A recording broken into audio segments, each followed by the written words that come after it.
তোমারও কেশের গন্ধে কখন লুকায়ে আসিল লোভী আমার মন। তোমারও কেশের গন্ধে কখন লুকায়ে আসিল লোভী আমার মন। বেहोश होकर गिर पड़ी हाथ में, बेहोश होकर गिर पड़ी। টানা 3 বারের সাফল্যের পর চতুর্থবারের মতো অনুষ্ঠিত হচ্ছে বাইফাই অ্যাওয়ার্ডস। চারপাশে আমরা দেখতে পাচ্ছি জনপ্রিয় সব তারকাদের উপস্থিতি। কেমন চলছে এবারের বাইফাই অ্যাওয়ার্ড, চলুন দেখে আসি।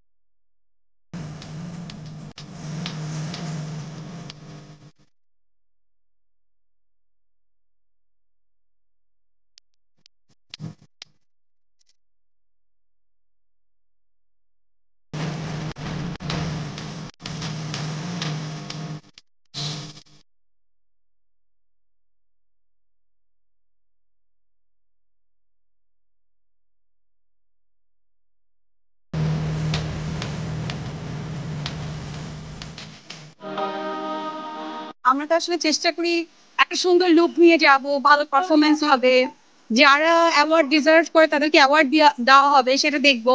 সো ওই জায়গা থেকে আমার মনে হয় বাইফা অনেকটা এগিয়ে। এন্ড ভালো লাগছে এসে বাইফাতে, আরো তো অনেক কিছু খুবই স্পেশাল একটা কাজ, কারণ দর্শকদের কাছ থেকে দারুণ সাড়া পেয়েছিলাম।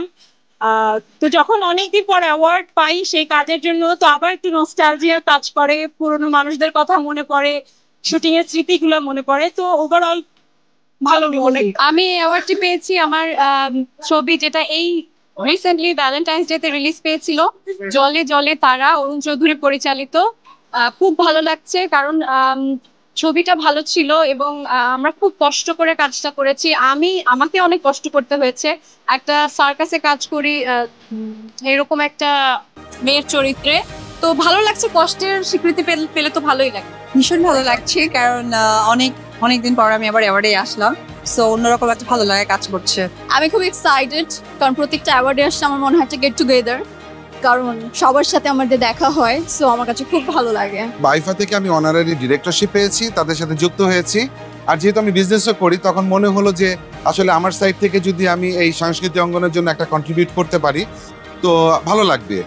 তো সেই ক্ষেত্রে আসলে যুক্ত হওয়া, এবং এই কারণে আসলে সব দিকেই ক্যামেরার পেছনে এবং সামনে দুই দিকেই কাজ করছি, খুব ভালো লাগছে। ভালো লাগছে অবশ্যই, আর এটা প্রত্যেক বছর হয়, খুব তারকাদেরকে নিয়ে জাঁকজমকপূর্ণভাবে হয়। আর নমিনেশনে আছি, তো এই তো এক্সাইটেড।